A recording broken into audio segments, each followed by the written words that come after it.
pengayom Pancasila.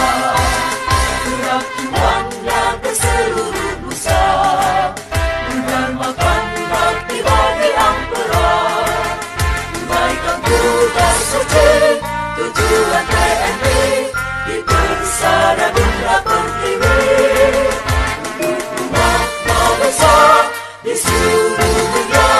TNI mengangkatkan jasa.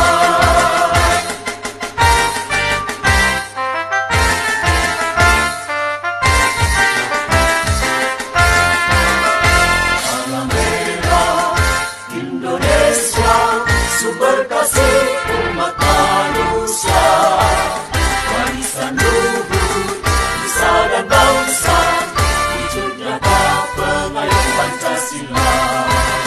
Gerak juangnya ke seluruh nusa, mendarmakan bakti bagi ampera, tunaikan tugas suci tujuan TNI